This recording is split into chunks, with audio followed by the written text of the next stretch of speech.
Hello दोस्तों, कैसे हो आप लोग। मैं Snigdha and welcome to my channel civil service money. आज हमारा जो पिछले वीडियोस था हम पॉलिटी ख़त्म कर चुके हैं। ठीक है, पॉलिटी के हमारा जो पार्ट पहला जो चैप्टर्स था, पहले जो यूनिट था वो ख़त्म हो चुका है। अब मैंने सोचा थोड़ा हिस्ट्री के तरफ चलते हैं, क्योंकि पॉलिटी के अगर हम पॉलिटी का स्टार्टिंग से लेकर एंडिंग तक पढ़ेंगे तो शायद उसमें बोर हो जाएंगे। इसलिए थोड़े रोटेट करके, जैसे क्रॉप रोटेशन होता है ना एग्रीकल्चर में, पता है ना, मैं तो एग्रीकल्चर स्टूडेंट हूँ, इसलिए एग्रीकल्चर के बारे में थोड़ा ज़्यादा बात करूँगी। तो एग्रीकल्चर में जैसे होता है ना, क्रॉप रोटेशन होता है तो ही लैंड हेल्दी रहती है और प्लांट की प्रोडक्शन भी ज़्यादा होती है, यील्ड ज़्यादा आती है। इसी तरह से हम जब पढ़ाई करेंगे ना, ये सिविल सर्विस में बहुत सारे चैप्टर्स होते हैं, बहुत सारे सब्जेक्ट्स भी होते हैं। अगर हम एक ही सब्जेक्ट्स पकड़ के चलेंगे तो बोर हो जाएंगे, पढ़ने में इंटरेस्ट नहीं आएगी। इसलिए हम आज हिस्ट्री के मिडिवल हिस्ट्री ऑफ इंडिया के बारे में डिस्कशन करेंगे, जो कि एक मिडिवल हिस्ट्री में बहुत सारे चैप्टर्स हैं, जैसे कि साउथ इंडिया में, डेक्कन में, नॉर्थ इंडिया में कुछ राष्ट्रज हैं जो कि उस वक्त उभर कर आई थी धीरे धीरे करके। तो आज हम पार्ट 1 से शुरू करेंगे। ये थोड़ा लंबा पार्ट चलेगा, 2 3 4 पार्ट चल सकता है। तो इसका एक ये जो वीडियो है आप इसको देख सकते हैं, मतलब प्लेलिस्ट में जाकर हिस्ट्री में मैं उसको डाल दूंगी। अब वहाँ से जाकर देखिएगा, जितने सारे सीरीज़ रहेगा इस मिडिवल हिस्ट्री का। तो आज हम डिस्कशन करेंगे मिडिवल हिस्ट्री के टाइमलाइन, कौन कौन से पीरियड में मिडिवल हिस्ट्री माना जाता है, किस टाइम से किस टाइम तक। फिर struggle for dominance in north India, Gupta period के साथ साथ एंशिएंट हिस्ट्री खत्म हो गई थी, तो उसके बाद मिडिवल हिस्ट्री स्टार्ट होती है गुप्ता एज के बाद, जो कि है लगभग 7th सेंचुरी से लेके 12th सेंचुरी तक शायद ये चला था। फिर हम पालस के बारे में बात करेंगे। जो ट्राइपार्टाइट स्ट्रगल है उसमें पालस इंक्लूड होते हैं, प्रतिहारस और राष्ट्रकूट। ये जो 3 प्रोविंस है, ये 3 एरिया की जो राज्य थे, वो उन्होंने एक पर्टिकुलर जगह के लिए, पर्टिकुलर राज्य के लिए, वो उन तीनों के बीच हमेशा वार बने रहते थे। तो जिसकी वजह से इनको स्ट्रगल, ट्राइपार्टाइट स्ट्रगल बोलते थे। उन्होंने नॉर्थ में ये जो जगह है उसमें डोमिनेंस करने के लिए हमेशा उनके बीच झगड़ा, मतलब वार बनी रहती थी। तो इसके बारे में देखेंगे, इस तीनों प्रोविंसेस के बारे में भी पढ़ेंगे। फिर पॉलिटिकल आइडियाज़ ऑर्गेनाइजेशन, इस वक्त क्या क्या पॉलिटिकल आइडियाज़ थे उन राष्ट्र में और किस तरह से वो ऑर्गेनाइज कर रहे थे अपने राष्ट्र को चलाने के लिए, इसके बारे में हम डिस्कशन करेंगे। तो चलिए शुरू करते हैं। देखिए, अब हम शुरू करेंगे टाइमलाइन। टाइमलाइन से आप लोग यहाँ पे मार्क कीजिए, हमारा जो हिस्ट्री है, हिस्ट्री लगभग रिकॉर्डेड है 30,000 से 7,000 बीसी से। ठीक है, अब से जो 30,000 से 7,000 बीसी के जो टाइमलाइन है, वहाँ से हमारा हिस्ट्री स्टार्ट होता है। हिस्ट्री के रिकॉर्ड्स स्टार्ट होते हैं, उससे पहले की कुछ इतना सारा रिकॉर्ड्स नहीं है हमारे पास। ठीक है, इंडिया के जो रिकॉर्ड्स पर्टिकुलरली है, जिसमें पहले रिकॉर्ड किया गया है भीमबेटका रॉक सेल्टर्स, जो कि बहुत ही एंशिएंट रॉक सेल्टर्स है। और पर्टिकुलरली ये पालियोलिथिक, हमने एंशिएंट हिस्ट्री में पढ़ा था, आप लोगों ने पढ़ा होगा। एंशिएंट हिस्ट्री स्टार्ट होती है पालियोलिथिक एज और मेजोलिथिक एज, उस टाइम पीरियड में। और वहाँ पे पालियोलिथिक इसलिए कहा जा रहा है क्योंकि वहाँ पे रॉक का थोड़ा ज़्यादा इस्तेमाल होते हैं। वो मेटल के बारे में इतना नहीं जानते थे और मेटल यूज इतना नहीं होता था। जो भी होता था रॉक से होता था, रॉक से बना हुआ होता था। तो केव वगैरह उस पीरियड की होते हैं। तो जो भीमबेटका रॉक शेल्टर है वो बहुत ही पुरानी है, जो कि पालियोलिथिक मेजोलिथिक पीरियड से बिलोंग करती है। ठीक है, तो उसके बाद हम इवोल्यूशन होके थोड़ा आया मेहरगढ़ कल्चर। मेहरगढ़ कल्चर जो है वो 7,000 बीसी से लेकर 3,300 बीसी तक आता है, मेहरगढ़ कल्चर। और ये पर्टिकुलरली आता है कहाँ पे, पाकिस्तान, बालूचिस्तान, उस जगह पे आता है। क्योंकि पर्टिकुलरली तब तो भारत अखंड भारत था ना, तो अफ़गानिस्तान के कुछ area, Pakistan total Afghanistan, sorry, और इधर कहाँ पे आ गया, बर्मा और क्या उसको क्या बोलते हैं, बांग्लादेश, ये सब हमारे इंडिया के अंदर ही आता था। तो पाकिस्तान से जो बालूचिस्तान एरिया है वो मेहरगढ़ कल्चर से जाना जाता था। और ये particularly neolithic age, paleolithic mesolithic के बाद हमारा नियोलिथिक फेज आता है इवोल्यूशन होके। तो ये तभी का हिस्ट्री है। उसके बाद हमारा आता है 3300 से 2600 बीसी तक। हमने पढ़ा था ईयरली हड़प्पन फेज, ठीक है। जब एंशिएंट फेज की वीडियो में डालूंगी उसके बारे में तब मैं ये सब के बारे में डिटेल से डिस्कशन करूंगी, लेकिन अब टाइमलाइन को थोड़ा जान लीजिए, ठीक है। ये बहुत ही इंपॉर्टेंट है और आपको याद रखने के लिए हमारी हिस्ट्री किस तरह से इवोल्यूशन होके आया है ये जानना आप लोगों के लिए बहुत ज़रूरी है। उसके बाद हड़प्पन फेज के बाद हमारा आता है मैच्योर हड़प्पन फेज, जो कि 2600 बीसी से लेकर 1700 बीसी तक आता है। इसमें क्या होता है, इंडस वैली सिविलाइजेशन हो गया या फिर एर्ली हड़प्पन कल्चर हो गया, ठीक है। उसके बाद लेट हड़प्पन फेज जो कि 1700 बीसी से 1300 बीसी तक आ गया हमारा लेट हड़प्पन फेज, जिस फेज में धीरे धीरे हड़प्पन सोसाइटी जो है वो डिग्रेड होते हुए डिग्रेड हो रही थी, धीरे धीरे डिग्रेड हो के फाइनली हमारा जो 1700 से 500 बीसी हो गया, वहाँ पे वैदिक पीरियड स्टार्ट हो गई, जहाँ पे ऋग्वेद स्टार्ट हुआ था, ठीक है। यहाँ पे ऋग्वेद स्टार्ट हुआ था, ठीक है, वैदिक पीरियड। ये ऋग्वेदिक पीरियड भी उसे बोलते हैं। उसके बाद भी थोड़ा इस यही 1700 से 1000 बीसी तक ऋग्वेद आया, उसके बाद 1000 बीसी से लेट वैदिक पीरियड, जहाँ पे बाकी सब वैदिक जो हमारा लिटरेचर है वो सब डिस्कवर किया गया, मतलब वो सब इनोवेट किया गया, जैसे कि सामवेद, यजुर्वेद, अथर्ववेद, वो सब सारी चीज़ें लेटर वैदिक बेस में प्रोड्यूस हुआ। उसके बाद इवोल्यूशन होके होके आया 500 बीसी से 550 एडी तक, ठीक है। वहाँ पे जैनिज्म, बुद्धिज्म, ये सब महान आत्माओं की, महान जो दिव्यात्मा की राइज हुआ और बहुत सारे हमारे कल्चर चेंजेस होने लगे, लोगों की मेंटालिटी चेंजेस होने लगी, लोगों की लाइफस्टाइल चेंजेस होने लगी, बहुत सारी चीज़ें यहाँ पे होने लगा। उसके बाद आता है ईयरली मेडिएवल पीरियड। ये एंशिएंट पीरियड, यहाँ पे बहुत सारे गुप्ता साम्राज्य बहुत ही स्प्रेड किया था यहाँ पे, तो धीरे धीरे ईयरली मेडिएवल पीरियड आया। इसमें भी बहुत सारे प्रोविंसेस, बहुत सारे राष्ट्र बने, नए नए राज आए, आई मीन नए नए राजा महाराजा आए, जो कि इवोल्यूशन होते होते बहुत सारी चीज़ें होने लगी। तो उसके बाद लेट मेडिएवल पीरियड जो कि 1300 से 1500 एडी तक आ गया, ठीक है। इसमें भी बहुत सारे ऐसे साम्राज्य बनकर आए जो कि राज करने लगे इंडिया में, ठीक है। फिर पोस्ट मेडिएवल एरिया में इरा 1526 से 1818 एडी तक, जहाँ पे मुगल साम्राज्य बढ़ा और दिल्ली सुल्तानेट, ये सब चीज़ें मुगल आई मीन हाँ उस तरह की कुछ चीज़ें हुआ। उसके बाद कॉलोनियल एरा, ब्रिटिशर्स आ गए, स्पेनिश आ गए, फ्रेंच आ गए, पोर्तुगीज़ आ गए, वो राज करने लगे कॉलोनियल एरा में। उसके बाद हमारा इंडिपेंडेंस हुआ 1947 एडी। उसके बाद हमारा अब अमृत वेला चली आ रही है, ठीक है। ये था हमारा टाइमलाइन इंडियन हिस्ट्री के। तो हम यहाँ पे कुछ टाइमलाइन मैंने यहाँ पे प्रोवाइड किया है, आप लोग देख सकते हैं। मेडिएवल पीरियड में जो कि था हमारा ईयरली मेडिएवल पीरियड 550 एडी से लेकर 1526 एडी तक, जिसको हम बोलते हैं yearly medieval period. Sorry, yearly medieval period जो है वो 1300 एडी तक है, ठीक है। उसके बाद हमारा क्रिएट होता है late medieval period.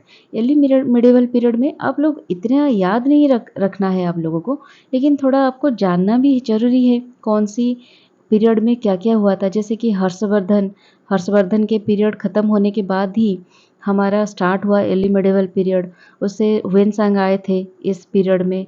Then first Muslim invasion हुआ था मोहम्मद बिन कासिम के द्वारा, शंकराचार्य की बात हुई थी।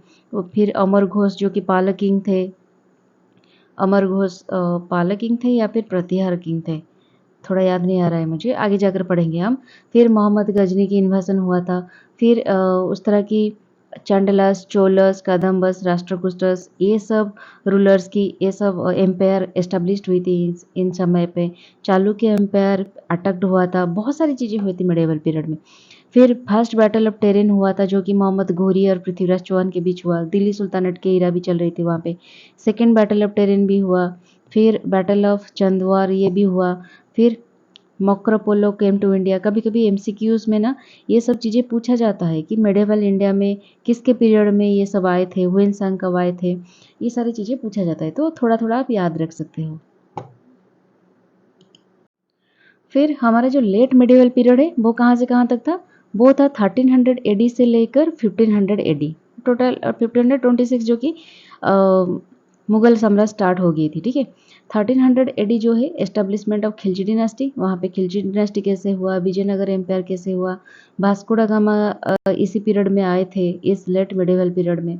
उसके बाद पोस्ट मेडिवल ईयर जो कि 1526 से लेकर 1880 तक चला। ठीक है, ये पीरियड को पोस्ट मिडेवल इरा भी कहते हैं। तो चलिए हम ओनली मिडेवल पीरियड के बारे में पढ़ते हैं, आज आगे बढ़ते हैं। अगर ब्रीफली मैं आपको बताऊं कि पर्टिकुलरली मिडेवल इंडिया में किस तरह की चीज़ें हुई थी, क्या क्या चीज़ें हुआ था। Medieval India was a period profound transformation. ठीक है, प्रोफाउंड ट्रांसफॉर्मेशन इसलिए हुआ क्योंकि एंशिएंट इंडिया से धीरे धीरे करके हमने आ पहुँचे वैदिक पीरियड, वैदिक पीरियड के पास उसके बाद बुद्धिज्म, जैनिज्म, ये सब पीरियड एंशिएंट इंडिया में हुआ। उसके बाद सडनली एक ट्रांसफॉर्मेशन हुआ क्योंकि इस यहाँ पे जो इन्वाजन बहुत हुआ था, मतलब जो मुस्लिम इन्वाजन इंडिया में हुआ, उसके बाद हमारा जो कल्चर था वो उसको तो ट्रांसफॉर्म होना ही था। हम हिंदू कल्चर से मुस्लिम कल्चर के तरफ बढ़ रहे थे। ठीक है, मुस्लिम कल्चर यहाँ पे बहुत डोमिनेट हो रही थी। हमारे जो बुद्धिज्म, जैनिज्म, हमारे जो आइडियोलॉजी थे, वैदिक कल्चर थे, वो धीरे धीरे डिग्रेड हो रही थी। इस तरह से हम एक तरह की मेंटालिटी से और एक तरह की मेंटालिटी की ओर बढ़ रहे थे।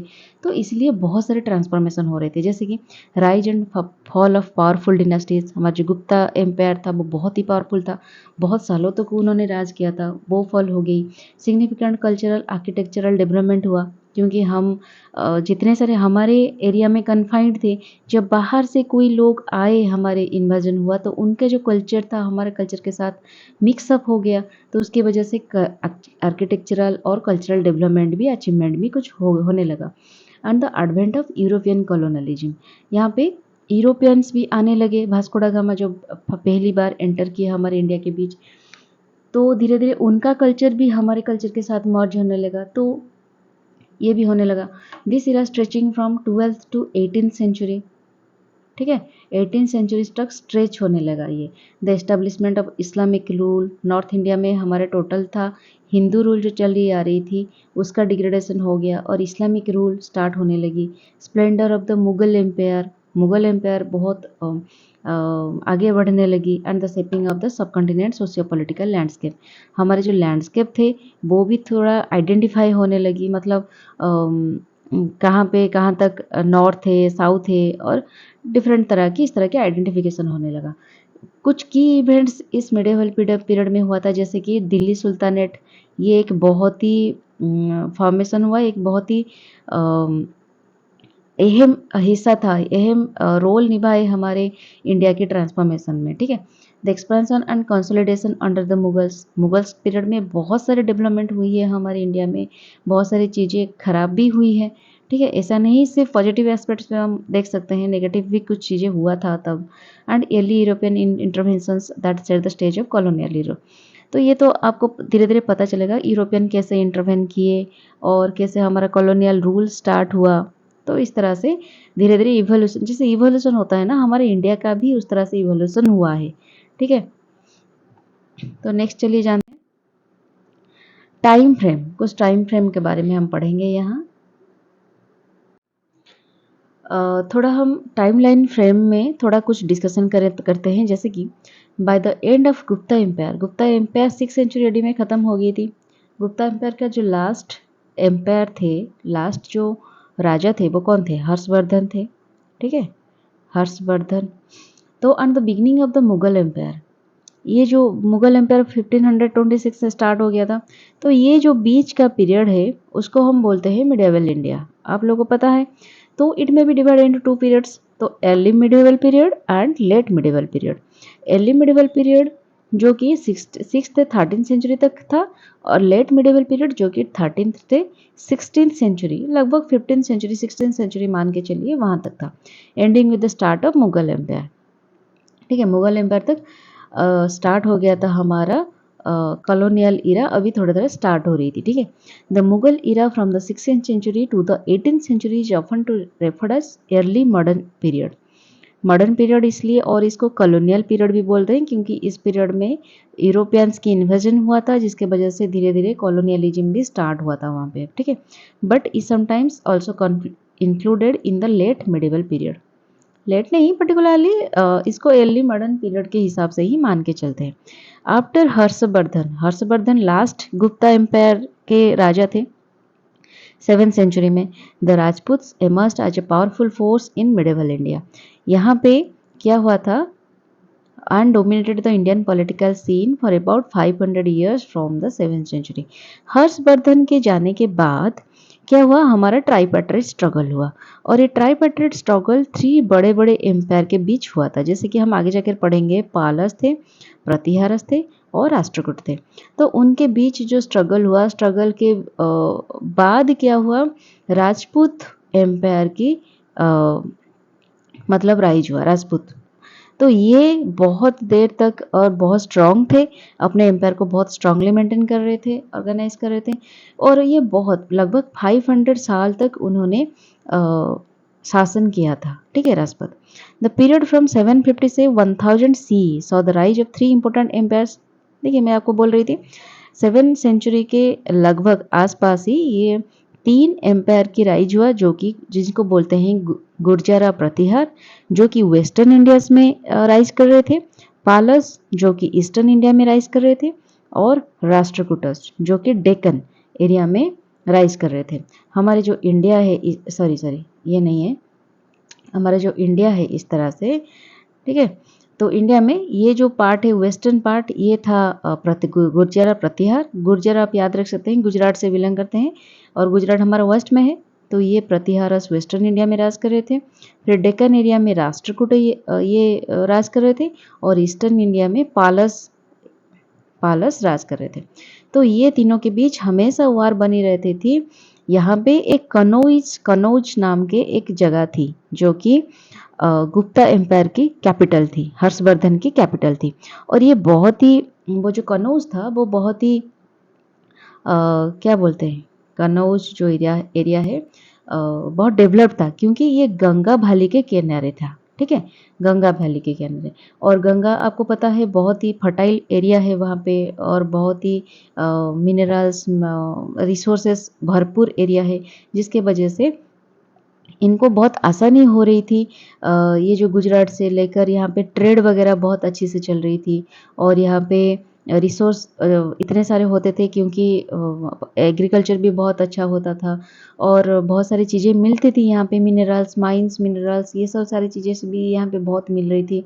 तो इसके वजह से उनको जितने सारे अस्त्र शस्त्र होते थे वो भी अच्छी तरह से बन पाते थे। इसके वजह से ये बहुत ही डेवलप एरिया था ये कनौज, और इस कनौज एरिया को कंट्रोल करने के लिए ये 3 राष्ट्र के बीच हमेशा वार बनी रहती थी, ठीक है।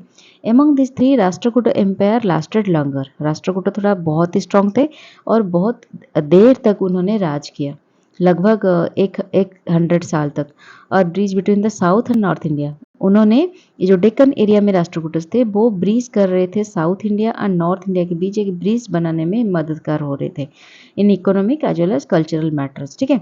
इकोनॉमिक और कल्चरल मैटर्स में ये एक ब्रिज के तरह काम कर रहे थे।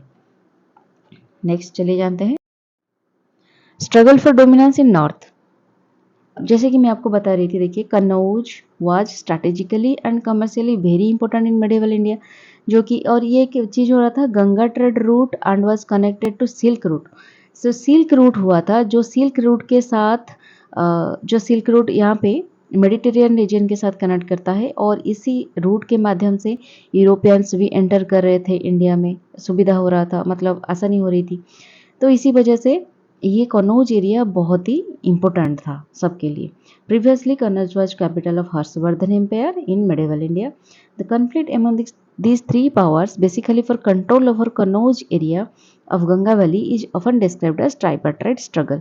इस स्ट्रगल को बोलते हैं हम ट्राइपार्टाइट स्ट्रगल, क्योंकि 3 राष्ट्रों के बीच, राष्ट्रकूट, प्रतिहार एंड पालस, तीन राष्ट्रों के बीच ये वार बन रहती थी हमेशा। The tripartite struggle lasted for 200 years, 200 साल तक ये स्ट्रगल चल रही थी। कभी पालस जीत रहे थे, कभी राष्ट्रकूट जीत रहे थे, कभी प्रतिहारस जीत रहे थे। तो इसी तरह से हमेशा स्ट्रगल चलती रहती थी। And weakened all of them which enable the Turks to overthrow them. तो एक टाइम आया जहाँ पे तुर्क्स इसमें इंटरफियर करने लगे और इन सभी राष्ट्रों को वो ओवरथ्रो करके राज करने लगे। ठीक है, तो अब हम पढ़ेंगे थोड़ा पालस के बारे में, क्योंकि जब ट्राइपार्टाइट स्ट्रगल की बात आती है तो हमें इन तीन राष्ट्रों के बारे में भी जानना जरूरी है। पालस, तो पहले हम पढ़ेंगे पालस के बारे में। Pala dynasty come into power in Bengal in about middle of the 8th century. Palas जो कि ईस्टर्न इंडिया में राज कर रही थी, वो बंगाल में, पर्टिकुलरली बंगाल में बहुत ही ज़्यादा उनका साम्राज्य बहुत बड़ा था। गोपाल वन जो थे, जो फाउंडर ऑफ द डिनेस्टी थे, was elected as a king by the people. ये पीपल के द्वारा इलेक्टेड हुए थे, ऐसे कि नहीं वो हेरिडेटरी थे, मतलब कोई राजा के बेटे थे इस तरह से नहीं, वो पीपल के द्वारा इलेक्ट होके राजा बने थे। धर्मपाल जो कि गोपाल पाल के बेटे थे, एंड उसके बाद Devapala were two famous rulers of this dynasty. They extend and consolidated the Pala empire. ये जो दो थे वो भी धर्मपाल एंड देवपाल, वो भी बहुत स्ट्रॉन्ग रूलर थे। ठीक है, the Pala ruled over Bihar. उन्होंने ईस्टर्न इंडिया में कौन कौन सी जगह, Bihar particularly, Bengal and some parts of Orissa, यहाँ पे राज कर रहे थे, एंड आसाम और नेपाल के भी कुछ पार्ट्स में वो राज कर रहे थे। ठीक है, ये आप याद रख सकते हैं। During the rain of Dharmapala, ये तब ना हमारे कंट्री में क्या हो रहा था, जस्ट कुछ दिन उससे कुछ सेंचुरीज पहले यहाँ पे बुद्धिज्म उभर कर आई थी, उसके बाद जैनिज्म। ये दो जो स्पिरिचुअल जर्नी था, स्पिरिचुअल कल्चर था, ये दो वहाँ पे राइज कर रहे थे। तो इसी वजह से बुद्धिज्म और जैनिज्म का कुछ इन्फ्लुएंस भी इन राज्यों पर पड़ रहा था, क्योंकि नेपाल तो पर्टिकुलरली बुद्धिज्म से ही इन्फ्लुएंस हो रही थी। तो इसी वजह से धर्मपाल जो थे तो founded a famous Buddhist monastery at Vikramashila. Vikramashila में एक बहुत ही सुंदर बुद्धिस्ट मोनास्ट्री उन्होंने फाउंड किया। Just second to Nalanda. Nalanda तब हो गई थी, नालंदा के बाद विक्रमशिला एक यूनिवर्सिटी उन्होंने स्थापना कर दी। तो ये मैंने कुछ मेंशन किया है, जैसे कि किस तरह से उनका हायरार्ची चली आ रही थी पालस में। गोपाल वन जो कि फाउंडर थे इस डिनास्टी का, उसके बाद उनके बेटे हुए धर्मपाल, उसके बाद ये राजा बने देवपाल, उसके बाद महिपाल, और जो लास्ट रूलर थे उनको बोलते थे गोविंदपाल। ठीक है, ये था उनका hierarchy. Sulaiman an Arab merchant. Sulaiman, ये आप याद रख सकते हैं, ये कभी कभी एमसीक्यूज में आ जाते हैं। सुलेमान एक अरब मर्चेंट है जो कि इंडिया विजिट किए थे इस टाइम पे, पाला रूलर के टाइम पे, डिनास्टी के टाइम पे। ही कॉल्ड पाला रूलर आज रूमा। रूमा मीन धर्म।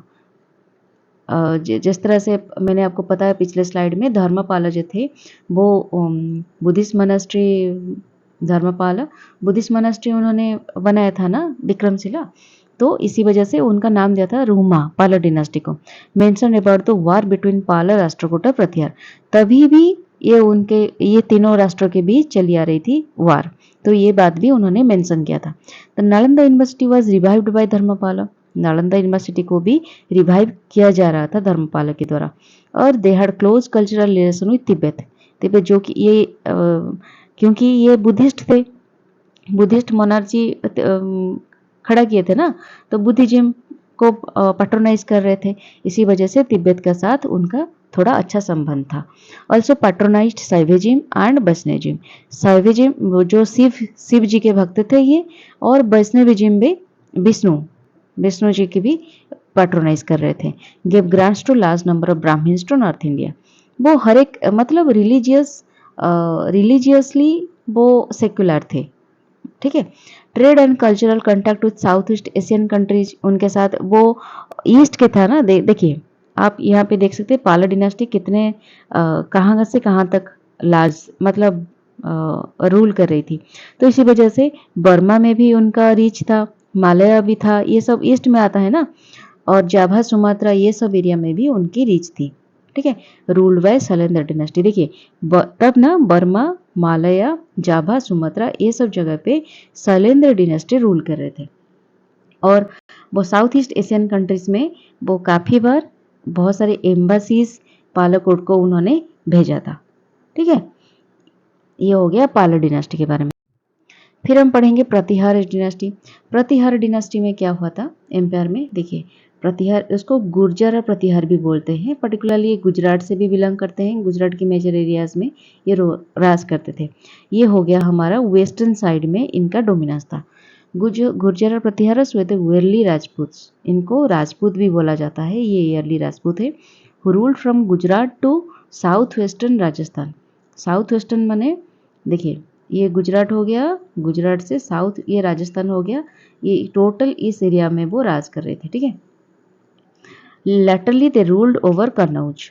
उसके बाद उन्होंने ओरिजिनेटेड फ्रॉम गुर्जरस। ये सब पास्टोरलिस्ट थे एंड फाइटर लाइक जेट्स। ये कोई मतलब राज के घराने से नहीं थे। वो पास्टोरलिस्ट मतलब ये जो बकरे और गाय वगैरह वो चराते हैं जाकर, उस तरह की उनको पास्टोरलिस्ट कहते हैं ना। तो वो पहले से ही उस तरह के थे। और उसके बाद लेकिन वो जाट की तरह फाइट कर रहे थे। ये जो जाट कम्युनिटी है वो बहुत ही फाइटर है। आप लोगों ने वो जो मूवी था ना, वो क्या था उसका नाम? जाट शायद। जैकी सर के बेटे जो थे टाइगर श्रॉफ की एक मूवी था। उस तरह से वो जाट की तरह फाइट कर रहे थे। और उसके बाद उन्होंने बहुत सारे वार लड़के वो कनौज को भी कंट्रोल कर रहे थे। ठीक है? नागभट्ट वन जो थे वो प्रतिहारस के ग्रेट रूलर थे इस डिनेस्टी का, also known as founder of this dynasty. इस डिनेस्टी का फाउंडर भी उनको बोला जाता है।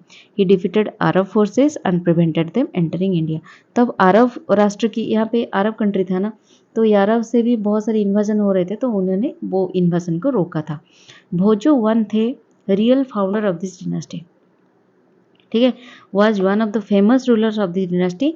क्योंकि उसके बाद नागाभट्ट के वन काफ़ी सारा वार हुआ था। वार में उन्होंने हार गए थे अपने राष्ट्र। फिर भोजो वन जब आए तो उन्होंने डिफीट किया वो अपोजिशन को, और उन्होंने फिर से प्रतिहार कम्युनिटी को डिनेस्टी को एस्टेब्लिश किया। इसलिए उनको भी रियल फाउंडर बोला जाता है।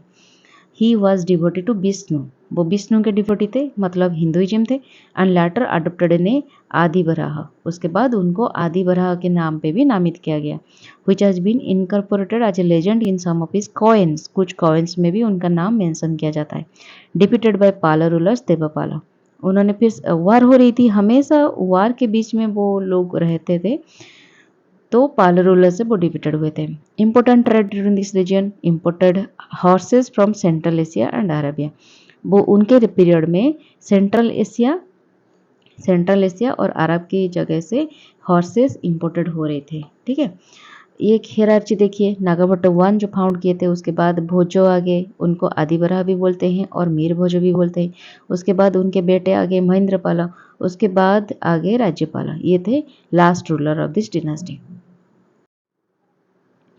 एल मसूदी जो कि बागदाद से आए थे, एक मुस्लिम थे। ठीक है? मुस्लिम कम्युनिटी के। ये visited during this time and testifies the power and prestige of Pratiharas. Pratihara की पावर एंड प्रेस्टीज के बारे में उन्होंने मेंशन किया था। ये इस किंगडम को अलजूर बोल रहे थे। अलजूर इसलिए बोल रहे थे क्योंकि करप्ट फॉर्म ऑफ गुर्जरा। यहाँ पे बहुत करप्शन हो रही थी, इसी वजह से वो उनको अलजूर बोल रहे थे। Pratiharas great patron of learning and literature. ये लर्निंग एंड लिटरेचर में बहुत शौक रखते थे।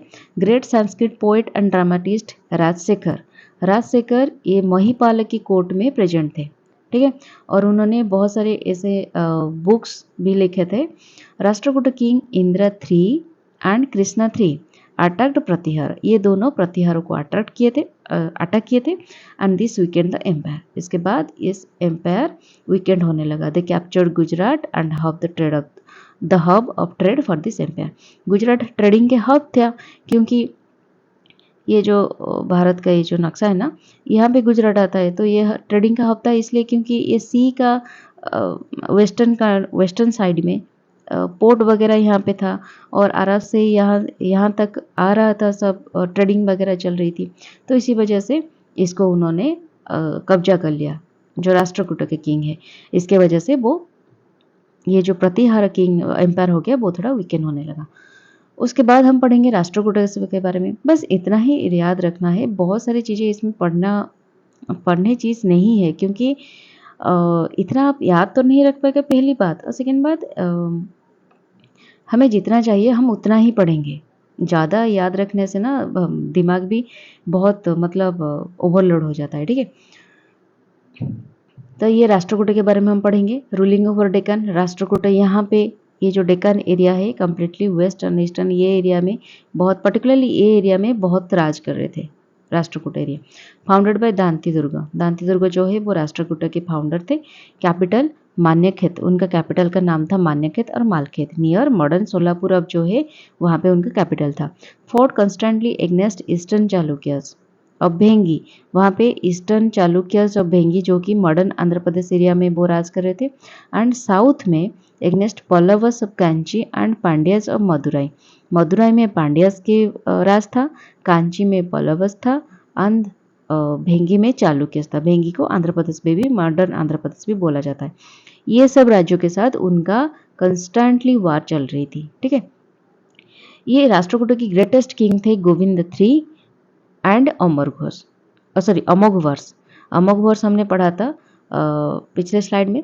तो दांती दुर्ग उनका हेराची किस तरह से है, पहला दांती दुर्ग जो कि फाउंडेड किए थे राष्ट्रकूट, उसके बाद गोविंद III आ गए, उसके बाद अमोघवर्ष आ गए, उसके बाद इंद्र III आ गए, उसके बाद बलहारा और बल्लभराज, और उसके बाद कृष्णा III, ठीक है। उन्होंने बहुत साल तक राज किया राष्ट्रकूट एम्पायर, लगभग 200 साल तक। Tolerant in the religious views, वो हर एक रिलीजियस को टॉलरेंट थे, मतलब उनके टाइम पे सब पैट्रोनाइज, सब रिलीजन पैट्रोनाइज्ड हो रहे थे, जैसे कि शैविज्म, वैष्णविज्म, जैनिज्म, इस तरह के हर एक रिलीजन वो पैट्रोनाइज कर रहे थे। Krishna one build famous rock cut temple of Shiva at Ellora, Ellora में जो शिव टेम्पल है, जो रॉक कट टेम्पल है शिवा के, वो कृष्णा वन के द्वारा बिल्ड हुआ था। Allowed Muslims to trade and preach their religion, वो मुस्लिम को भी अलाउ कर रहे थे अपने राज्य में ट्रेड एंड रिलीजन को प्रीच करने में। They were great patrons of art and literature, great Apabhramsha poet Swayambhu resided at Rashtrakuta court. Apabhramsha नाम का एक पोएट होता था, जो अपभ्रंश मतलब क्या है, मतलब जो वर्ड को अपभ्रंश करे, मतलब डिस्ट्रॉय करे वर्ड की मीनिंग को। तो स्वयंभू नाम का एक अपभ्रंश पोएट था जो कि राष्ट्रकूट एम्पायर में पैटर्न हो रहा था, ठीक है। फिर हम देखेंगे ये जो 3 राष्ट्र थे, 3 जो राष्ट्र के वजह से हमारा चल रहा था, वहाँ पे ट्राइपैट्रिक स्ट्रगल हो रहा था, ये जो राष्ट्र वहाँ पे राइज हुआ था, उनका पॉलिटिकल और ऑर्गेनाइजेशन कैसे चल रही थी। Administrative system was based on Gupta empire, Harsha's kingdom in the north and Chalukyas in the Deccan. North में जो एडमिनिस्ट्रेशन चल रही थी वो पर्टिकुलरली हर्ष किंगडम, हर्ष तो गुप्ता की एम्पायर थे ना, वो गुप्ता एम्पायर, हर्षस एम्पायर जो चल रही थी वहाँ के हिसाब से चल रहा था। और डेक्कन में, साउथ में चालुक्यस बहुत ही अच्छी तरीके से रूल कर रहे थे, उनका सिस्टम फॉलो हो रहा था, ठीक है।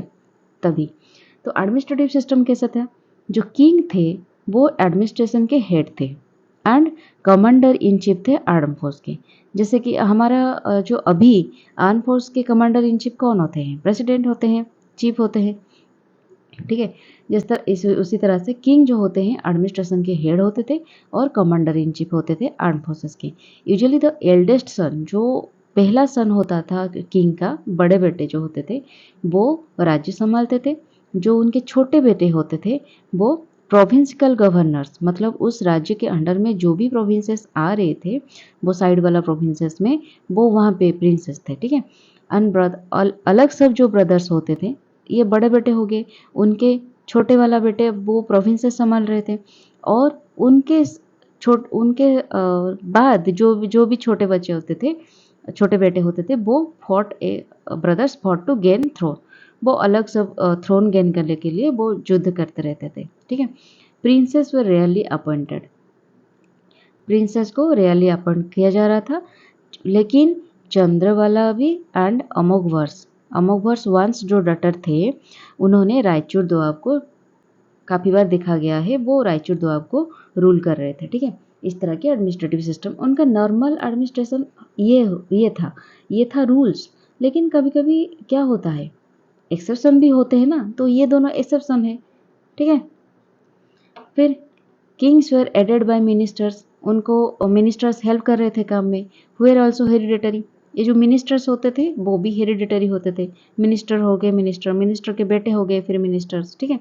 They were ministers for foreign affairs के मिनिस्टर होते थे, रेवेन्यूज के मिनिस्टर होते थे, ट्रेजर के होते थे, आर्म फोर्सेस चीफ होते थे, चीफ जस्टिस, पुरोहित, ये सब मिनिस्टर्स होते थे। More than one post could be combined, ठीक है। There are also officials of the household, household के भी ऑफिशियल्स होते थे जिनको अंतपुर भी कहा जाता था, ठीक है। Court was a centre of dispensing justice, जो कोर्ट होता था वहाँ पे जस्टिस भी दिया जाता था, पॉलिसी मेकिंग भी होता था और कल्चरल इवेंट्स भी होता था। ऐसा नहीं कोर्ट में ओनली जस्टिस होता है, हमारे जैसे कल्चर कोर्ट में ओनली जस्टिस होता है ना, पॉलिसी मेकिंग तो एग्जीक्यूटिव करते हैं और कल्चरल इवेंट्स तो कल्चरल इवेंट्स के जगह में होते हैं, लेकिन यहाँ पे कोर्ट में सब कुछ होता था। King's position was hereditary, wars were frequent, ये बात हमने देखा 200 साल तक उन्होंने वो एक दूसरे के साथ लड़ते रहे, कनौज के लिए ट्राइपार्टाइट से स्ट्रगल करते रहे, इस तरह की चीज़ें होती रहती थी। Bearing arms for self protection was the right of an individual according to writer Medhatithi, ठीक है। मेधातिथि राइटर थे, उन्होंने ये बात बोली थी, bearing arms for self protection के लिए आप वो जो अस्त्र शस्त्र होते थे वो भी आप रख सकते हो पास में, ठीक है। ये राइट इंडिविजुअल की राइट होती थी। टेरिटोरीज वेर डायरेक्टली एडमिनिस्टर्ड, जो टेरिटोरीज थे वो डायरेक्टली एडमिनिस्टर्ड होते थे किंग के द्वारा या फिर रूल्ड बाय वेसल्स, जो वेसल्स थे उनके जो साइड वाला मिनिस्टर्स होते थे उनके द्वारा भी वो रूल्ड होते थे इनडायरेक्टली। फिर हम देखेंगे कुछ टेरिटोरियल क्या डिविजन्स होते थे उनका। टेरिटोरियल डिविजन्स मतलब जैसे कि हमारा एक डिस्ट्रिक्ट हो गया, हमारा जैसे कि कंट्री हो गया, ठीक है। कंट्री के बाद हमारा आता है स्टेट, स्टेट के बाद हमारा आता है डिस्ट्रिक्ट, डिस्ट्रिक्ट के बाद आता है हमारा क्या म्यूनसिपैलिटीज़ या फिर विलेज, म्यूनसिपैलिटी या फिर विलेज, ठीक है, या फिर सिटी वगैरह, ये सब चीज़ें जो होता है उनका तब क्या हो, ये तो अब का हमारा हो गया, उनका तब किस तरह से होता था ये देखेंगे। पालस प्रतिहारस, पालस एंड प्रतिहारस का किस तरह से होता था, क्योंकि पालस रूल कर रहे थे ईस्टर्न में, प्रतिहारस रूल कर रहे थे वेस्टर्न में, ये हो गया नॉर्थ साइड ना, टोटल ऊपर की तरह हो गया, ठीक है। तो भुक्ति, प्रोविंस जो होता है एक स्टेट अगर मान के चलिए, ठीक है, उनको भुक्ति बोलते थे, एक प्रोविंस को भुक्ति बोलते थे। अंडर उपरिका, प्रोविंस में जो रूल करते थे उनको उपरिका बोलते थे, जो कि गवर्नर होते थे, ठीक है। प्रोविंस के गवर्नर को उपरिका बोलते थे। मंडल और विषय, डिस्ट्रिक्ट, ये डिस्ट्रिक्ट को बोला जाता है, प्रोविंस मतलब हो गया स्टेट, ठीक है, ये हो गया प्रोविंस उनका। और ये जो डिस्ट्रिक्ट हो गया इनको बोलते थे मंडल। अभी भी हमारा कई डिस्ट्रिक्ट को भी मंडल कहा जाता है ना, हम पढ़ेंगे जब पंचायती राज पढ़ेंगे तब पढ़ेंगे मंडल। फिर भिसा भी बोला जाता है, ठीक है। अंडर भिष्यापति, उनका जो हेड होता है उनको भिष्यापति बोलते हैं। पटल, unit for realization of land review, जो कि हम बोल सकते हैं विलेज, कुछ ग्रुप्स ऑफ विलेज को ये बोलते थे पाटल, ठीक है। पाटल, realization of land review and law and order, revenue collection के लिए, लॉ एंड ऑर्डर मेंटेन करने के लिए उनको पाटल बोला जाता है। तो किस तरह से हम अगर क्रोनोलॉजिकली बोले, भुक्ति हो गया जो कि प्रोविंस, भिसा हो गया डिस्ट्रिक्ट एंड पाटल हो गया ग्रुप ऑफ विलेजेस, ठीक है। फिर राष्ट्रकूट एम्पायर में कैसे होता था ऑर्गेनाइजेशन, टेरिटोरियल डिविजन्स। राष्ट्र जिसको प्रोविंस बोलते हैं, स्टेट यहाँ पे बोल रहे थे उनको भुक्ति, यहाँ पे बोले उनको राष्ट्र। अंडर राष्ट्रपति, वो जो हेड कर रहे थे प्रोविंस में उनको बोलते थे राष्ट्रपति। विषय, ये भी सेम है, डिस्ट्रिक्ट को विषय बोला जाता था और उनका जो हेड होता था उनको भिसापति बोला जाता था। फिर भुक्ति, unit for realization of land review and law order. देखिए भुक्ति यहाँ पे प्रोविंस को बोला जाता था पालन प्रतिहारस के टाइम पे, लेकिन जब राष्ट्रकूट की एम्पायर डेक्कन में हुआ था साउथ में, तो तब उसको भुक्ति मतलब ग्रुप ऑफ विलेजेस, जिनको यहाँ पे पाटल बोला जाता था, ठीक है। तो क्रोनोलॉजिक बेस पे क्या हुआ, पहला राष्ट्र, फिर विषय, फिर भुक्ति। Villages was placed below this administrative units, ये एडमिनिस्ट्रेटिव यूनिट के यूनिट विलेजेस को रूल कर रहे थे, मतलब विलेजेस की एडमिनिस्ट्रेटिव यूनिट ये सबसे रेगुलेट हो रही थी। Its administration was carried out by village headman whose post was hereditary, जो विलेज की हेडमैन थी वो उनका पोस्ट भी हेरिडेटरी थी, मतलब किंग का भी हेरिडेटरी था, जो मिनिस्टर्स थे वो भी हेरिडेटरी थे, और विलेज की जो हेडमैन थे वो भी हेरिडेटरी था, सब कुछ हेरिडेटरी था। ठीक है, they were paid by rent free land grants. ठीक है, जो लैंड ग्रांट्स होता था, उनको जो रेंट दिया जाता था वो मतलब उनका जो पेमेंट होता था वो लैंड के फॉर्म पे दिया जाता था। ठीक है, headman was held by village elders, जो विलेज के हेडमैन होते थे वो उनको हेल्प कर रहे थे विलेज एल्डर्स, जिनको ग्राम महाजन बोलते हैं और ग्राम महातारा बोलते थे। ठीक है, ये याद रख सकते हैं आप, एमसीक्यूज में कई बार मैच फिक्सेशन के लिए आती है, मैच करने के लिए। लॉ एंड ऑर्डर रिस्पॉन्सिबिलिटी, जो को लॉ एंड ऑर्डर मेंटेन करते थे उनको कोस्तपाला या कोटवाल बोलते थे।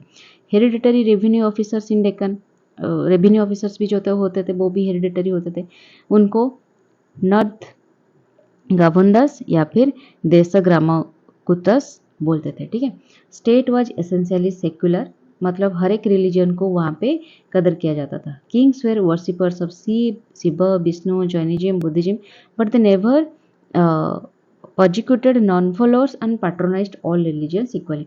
जो किंग्स थे वो हर एक रिलीजन को पैट्रोनाइज कर रहे थे, इस पे रिलीजियस टॉलरेंस था उनका जो था, और वो हर एक रिलीजन को सेक्युलर मेंटालिटी के साथ देखते थे। ठीक है, ये हो गया आप लोगों का कंप्लीट हो गया यहाँ पे मेडिवल हिस्ट्री का पार्ट 1, जहाँ पे हम ट्राइपेट्राइट स्ट्रगल जो चल रहा था उसके बारे में बात की, और ट्राइपेट्राइट स्ट्रगल में जो राष्ट्रज इन्वॉल्व थे उनके बारे में थोड़ा थोड़ा डिटेल्स हमने पढ़ लिया।